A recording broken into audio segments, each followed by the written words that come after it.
Xing the Land Beyond is a leisurely paced atmospheric puzzle adventure game. It was kickstarted back in April 2013 and reached a stretch goal to include Oculus Rift support, which is great news for us as the game really shines in VR. Developers Lotus Interactive recently released a portion of the game's Rainforest level as a demo on Oculus Share. Using the Unreal Engine 4, Xing looks absolutely beautiful. The forested ruins that you explore in this brief demo are atmospheric and quite enchanting. You could definitely spend a long time just wandering around and taking in the environment. Thankfully, this is supported by the slow and calming pace of play, allowing you to enjoy the forest at your leisure as you progress. The gamepad controls are definitely the best way to play. Xing the Land Beyond features the ability to make swift turns of about 45 degrees with a button press, rather than allowing you to reorient yourself freely. This feels a little unnatural at first, but it is actually a feature designed to minimise simulation sickness, and it does seem to work.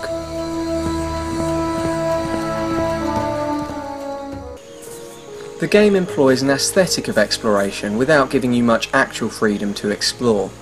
This is an observation, not a criticism. In fact, its linearity allows for tighter puzzles. Indeed, attempts to subvert the designer's expectations can cause you to come a cropper. Whilst leaping rocks at the beginning of the Rainforest section, I got myself stuck. Selecting reset position from the menu placed me some way ahead, causing me to miss out an important section of the level. Now, I'm sure that I'm an unusual case in that my first instinct was to stray from the forest path, but it is as important for designers to plug these holes in the design as it is for a player to understand that the game isn't really about free exploration. Aside from the lovely visuals, the main thrust of the game is in overcoming simple environmental puzzles. Standing on certain stone circles allows you to change day to night, which opens or shuts gates. Others will do things like make it rain to flood a valley, allowing you to traverse floating logs.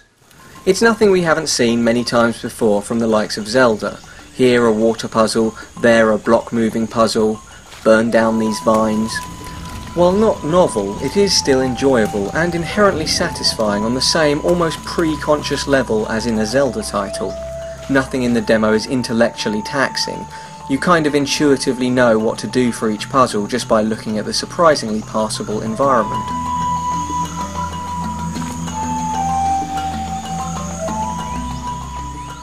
Presumably the final game will test you more as you progress, but I don't actually have a problem with this kind of simple environmental puzzling, where the puzzles act as pacing devices as much as challenges. Some may criticise them for being inorganic and very gamey, but particularly in VR I prefer erring on the side of simplicity to creating roadblocks with oblique and abstract puzzles.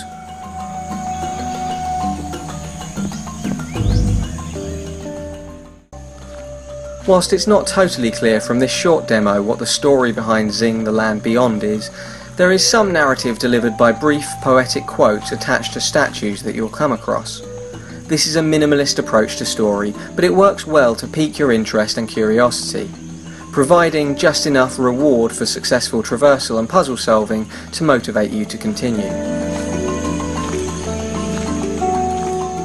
As a demo, this is a triumph. It's satisfying, beautiful, and leaves you wanting more. I don't think the final game is going to win any innovation awards, but it is very well executed and is definitely going to be worth checking out. Tightly designed and artful, well suited and smartly adapted for the Oculus Rift. Xing the Land Beyond is available for pre-order now and is slated for a winter 2014 release.